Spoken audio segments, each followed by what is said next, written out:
Bom dia, irmãos, graça e a paz. Queria convidar você a meditar comigo no texto de João, capítulo de número 5.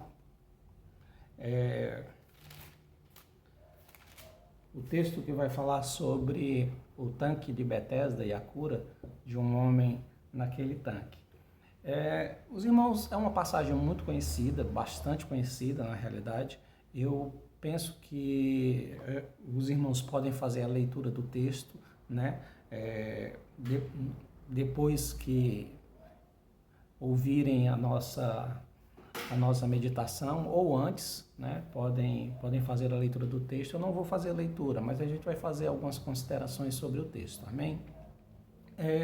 Como eu disse, o tema central dessa passagem é o evento no tanque de Betesda. Um homem que estava há 38 anos paralítico num local onde havia uma cultura de que um anjo aparecia vez por outra, de quando em quando, para agitar as águas, e aquele que fosse se banhasse naquelas águas daquele tanque naquele período ficaria curado. E aí Jesus vai lá e se depara e tem um diálogo com aquele homem, e o desenrolar da passagem se trata disso. E aí eu queria começar minha reflexão, minha meditação com os irmãos, pensando sobre a palavra Betesda, que quer dizer casa da misericórdia, lugar da misericórdia. E aí, né, eu já faço uma indagação com relação à própria referência do nome. Lugar da misericórdia, a pergunta é, aquele lugar era verdadeiramente, era genuinamente um lugar da casa da misericórdia? Era o lugar onde a misericórdia habitava? E aí, para isso, a gente precisa dar uma olhada melhor no que o texto diz. O texto começa nos primeiros versos dizendo: depois disso, havia uma festa entre os judeus e Jesus subiu a Jerusalém. Ora, em Jerusalém, próximo à porta das ovelhas, um tanque chamado em hebreu Betesda, o qual tem 5 alpendres.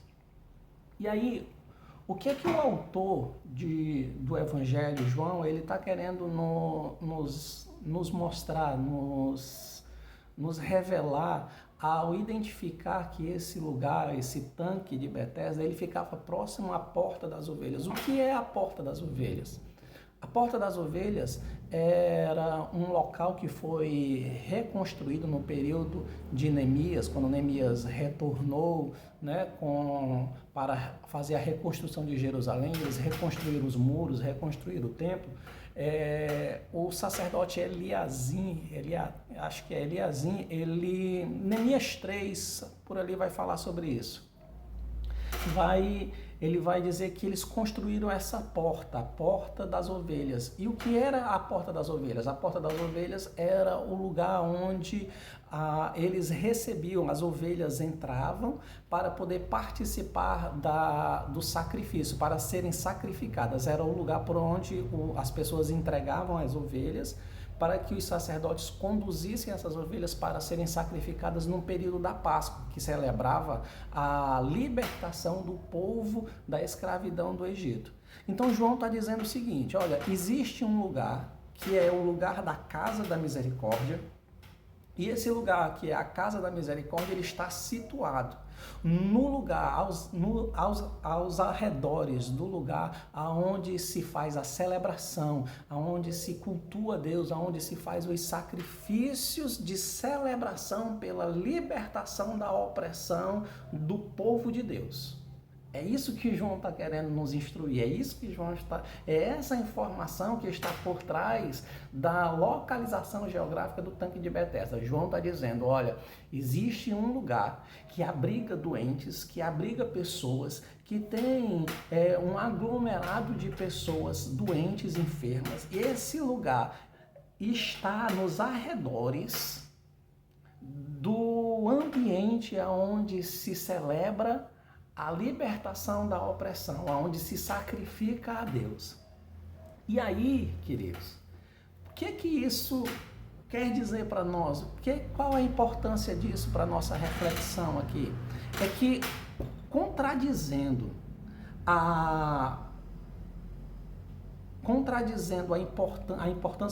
simbologia do nome Betesda, lugar da misericórdia, indo de encontro à referência geográfica do lugar de culto e de adoração e de celebração da libertação, aquele lugar, Betesda, era na realidade um lugar onde se proliferava, né? Acho que a palavra é essa, aonde se afirmava, aonde se ajuntava pessoas que viviam uma verdadeira infelicidade, pessoas que viviam uma verdadeira angústia na alma e no corpo.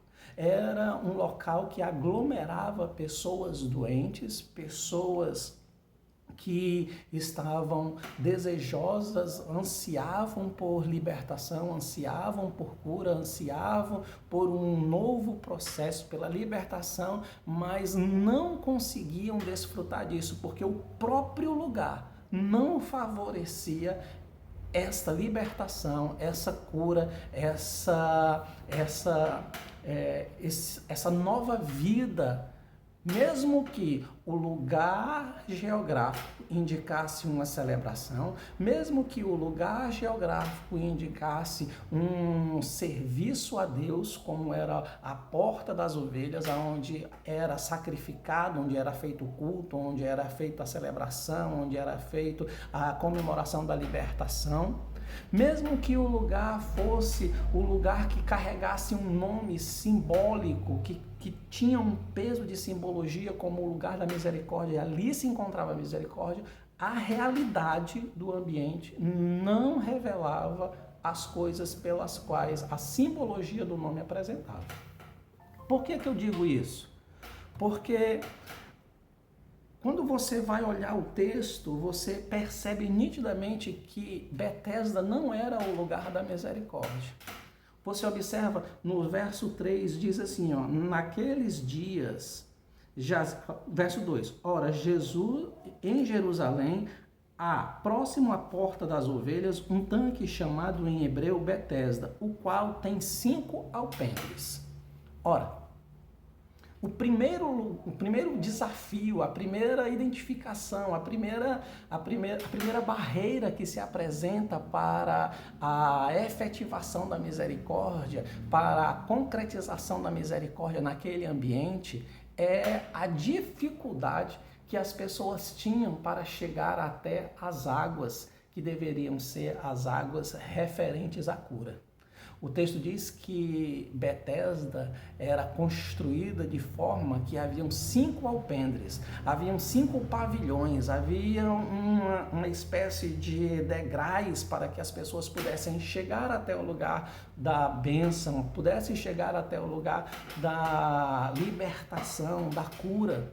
Agora, você imagina que é um lugar onde estão cegos, aonde estão mancos, aonde estão paralíticos e aonde estão pessoas com dificuldades. Um cego, um paralítico, teria que enfrentar a dificuldade de subir os alpendres para poder chegar até as águas para ser curado. Daí você começa a perceber, ou você começa a indagar, será que este é realmente o lugar da misericórdia? Onde eu preciso construir um ambiente que dificultará a concretização da libertação e da cura das pessoas que ali almejam e desejam ser curadas?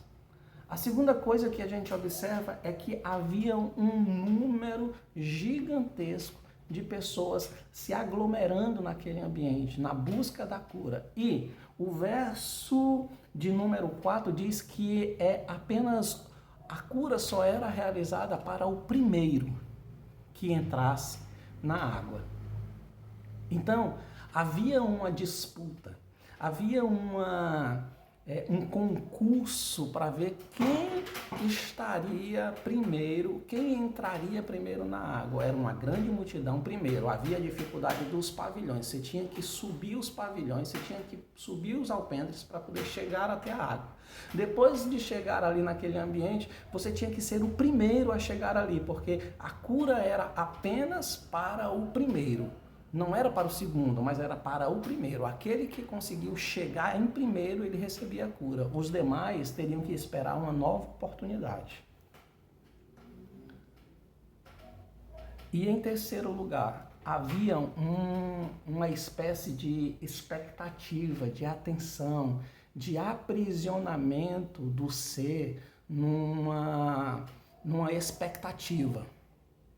O texto diz que eles tinham que ficar aguardando, porque de tempos em tempos o anjo balançava as águas, agitava aquelas águas e o primeiro que entrasse lá era curado. Então, tinha que haver um esforço, uma demanda de tempo e de atenção para observar o momento certo quando a água se movia.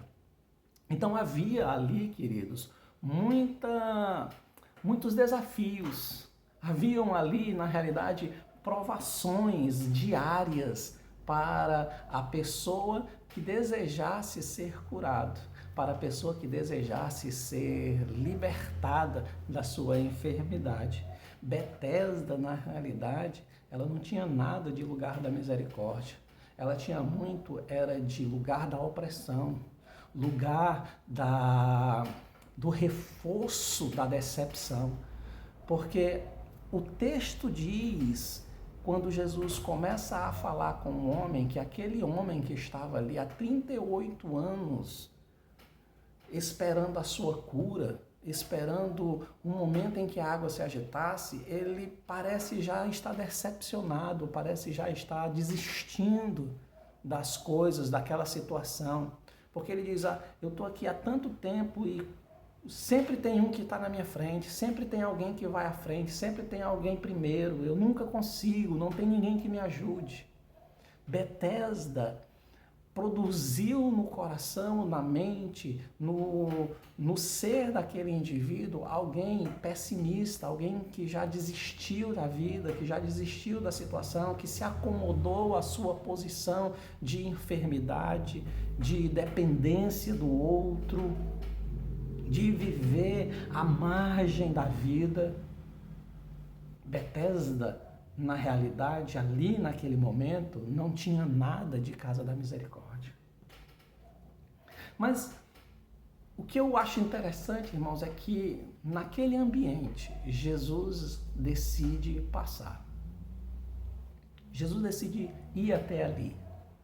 E quando Jesus vai até o tanque de Betesda, acontece uma coisa interessante que eu queria que você pegasse isso, que você meditasse nisso. O que é que acontece? Jesus, o texto diz no verso 5, verso 6, que quando Jesus chega ali naquele lugar, Jesus, ele vê, diz assim o verso 6, e vendo Jesus este deitado, e sabendo que estava neste estado havia muito tempo, disse-lhe, que queres ficar são? Quer dizer, o texto diz, Jesus viu, quando Jesus foi até o tanque de Betesda, Jesus viu aquele homem que estava lá há 38 anos enfermo. E Jesus começa a tratar com aquele homem um diálogo, começa a dizer, você quer ficar livre dessa enfermidade? Mas o centro da minha fala aqui é Jesus viu o homem e Jesus sabia da condição do homem. Irmãos, esse texto é libertador para a nossa vida, porque a gente começa a observar que Jesus, ele não está com os seus olhos vendados para as aflições das nossas vidas. Que Deus, o Todo-Poderoso, o Criador de todas as coisas, ele não está alheio a toda a dor e a todo o sofrimento e a toda a angústia que nós estamos vivendo. Eu sei que muitas vezes as coisas parecem desesperadoras. Esse homem estava com 38 anos ali naquele ambiente, 38 anos ali sofrendo, padecendo, se decepcionando com a sua vida, com aqueles que estavam ao seu redor, talvez até com a religião dominante da sua época, que era a religião judaica, inclusive talvez até com o local de culto e de adoração, porque ele estava ali próximo da porta das ovelhas, onde eram sacrificados animais que celebravam a Páscoa, a libertação, mas ele próprio não experimentava a libertação na sua vida, na sua existência. Então é provável, queridos, que aquele homem, no passar dos dias e no passar dos anos, ao se perceber frustrado pela incapacidade de conseguir ser o primeiro a entrar dentro da água, já estivesse decepcionado, já estivesse desistindo, já estivesse baixado as armas, já tivesse se entregue à situação. O texto chega e apresenta Jesus vendo aquele homem, olhando para ele e sabendo da sua condição. Querido, existe um outro texto nas Escrituras que tem uma referência. Quando a gente lê, a gente geralmente observa a ação de Jesus andando sobre as águas. É num outro capítulo, no capítulo 6. No capítulo 6, Jesus faz a multiplicação dos pães. Depois da multiplicação dos pães, Jesus fala com os discípulos para que eles atravessem o mar de Genezaré e ele sobe ao monte. E aí acontece que no meio da madrugada se levanta uma tempestade, os discípulos ficam angustiados e Jesus vai até o encontro dos discípulos andando por sobre as águas. Geralmente, quando a gente fala sobre esse texto, a gente enfatiza a ideia de Jesus andando sobre as águas. Entretanto, tem uma outra coisa por trás desse texto que nos escapa. E o que é que nos escapa? O que nos escapa é que Jesus está em cima do monte.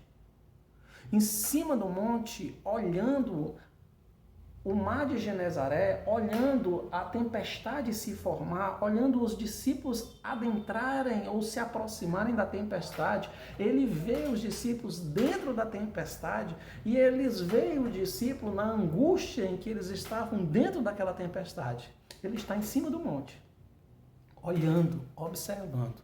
E no tempo próprio, apropriado, ele desce do monte, anda por sobre as águas e livra os discípulos da angústia, do medo e do pavor.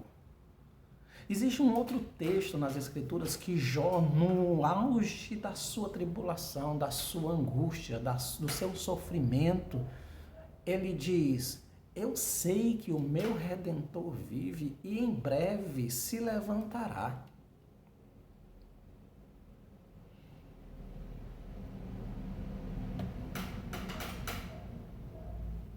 O meu Redentor vive e em breve se levantará. Êxodo capítulo 3, o verso 7 diz que Deus observou, Deus viu a aflição, a angústia, o sofrimento que o povo de Israel estava vivenciando na terra do Egito. Irmãos, esse texto aqui do capítulo 5, o verso 6, quando Jesus se aproxima daquele homem que estava há 38 anos, numa situação de paralisia, de doença, de decepção, de desistência da vida, o texto diz: Jesus o viu e Jesus sabia da sua condição. Isso deve carregar para mim, ou deve trazer para mim, deve fornecer para mim nova esperança.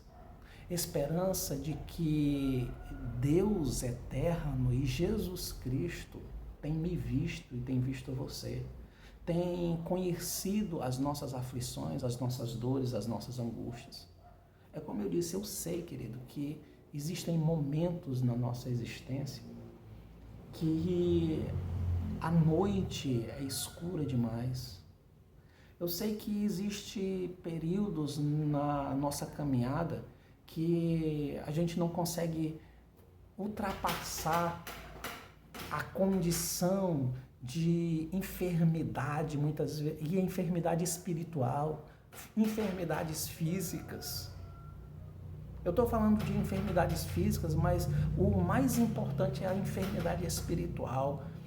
A dificuldade que nós temos com a nossa natureza pecaminosa, carnal, humana, inclinada para a maldade, inclinada para a desistência, inclinada para se apegar às decepções da vida, para questionar, para duvidar. Mesmo tendo as escrituras diante de nós, mesmo tendo a fé, mesmo estando no ambiente do culto, mesmo estando geograficamente próximo do ambiente onde se celebra a libertação, nós olhamos para a realidade da nossa vida, nós olhamos para a realidade do nosso ser, nós nos identificamos dentro do ambiente de Betesda, aonde as coisas não acontecem, aonde parece que as coisas não fluem, onde as transformações mais profundas parece que não ocorrem. O lugar da misericórdia parece ser o lugar da tribulação, da angústia, do sofrimento, da dor nas nossas vidas. E aí a gente cai no erro, muitas vezes, de querer desistir, de querer baixar a guarda, entregar as armas. Esse texto aqui nos mostra que Jesus está nos vendo, que Jesus conhece a nossa condição. Jó vai dizer, eu sei que ele vive e em breve se levantará. Eu não sei, queridos, como é que você está vivenciando esses dias, mas eu quero dizer uma coisa para você. A noite pode ser escura, as trevas podem ter cobrido a vida, mas o sol vai raiar. Meu convite para você hoje, o meu convite nessa meditação, o meu convite ao observarmos o verso 6 desse texto é: tenha consciência de que o Senhor te vê e te conhece. Mesmo que tenha se passado 38 anos, mesmo, irmãos, imagina que Jesus, quantas vezes Jesus visitou a cidade de Jerusalém? Quantas vezes Jesus foi ao templo de Jerusalém e passou pelo tanque de Betesda e viu esse homem lá?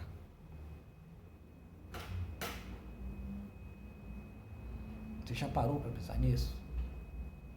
Chegou o momento, chegou o dia que Jesus parou e indagou ao homem a respeito da sua libertação. E a palavra de Cristo foi: toma teu leito e anda. E aquele homem saiu curado, aquele homem saiu restaurado, transformado. A noite pode estar escura, irmão. A situação presente, ela pode se esticar, se estender, tentando transformar, tentando mudar, tentando apagar, eclipsar da sua mente a certeza e a esperança de que o Senhor te vê e sabe das tuas angústias, dos teus sofrimentos, das tuas dores. E Ele, por fim, se levantará para nos socorrer. Então, o meu convite é esse: não permita que a situação presente roube de você a esperança da eternidade, da vida com Deus e da transformação oferecida por Cristo Jesus. Eu queria convidar você a, depois de meditar nesse texto, de ouvir essa mensagem, a ouvir 2 louvores. O primeiro é de um grupo chamado Grupo Logos. O nome do louvor é Situações. E ele vai dizer exatamente isso. Que existem situações que se prolongam na nossa vida, são momentos que se prolongam na nossa vida e que querem roubar de nós essa certeza. A certeza de que o Senhor já fez por nós. E o segundo louvor é um louvor de um rapaz chamado Daniel Salles. Chama Quando o Sol Chegar. E ele vai dizer que quando a noite parece ser escura, ou na realidade, ele vai dizer que antes que o sol nasça, a noite ela parece ser mais escura. Então, quando as coisas estiverem mais difíceis, mais densas, você pode ter certeza que o sol está mais próximo de brilhar. Queria convidar você a pensar, a meditar nesse texto, ouvir esses dois louvores e conversar com Deus a respeito da sua existência, da sua vida, do seu momento hoje, como você está e como essa situação toda que nós estamos vivendo tem interferido na sua compreensão e na sua esperança. Que Deus em Cristo te abençoe.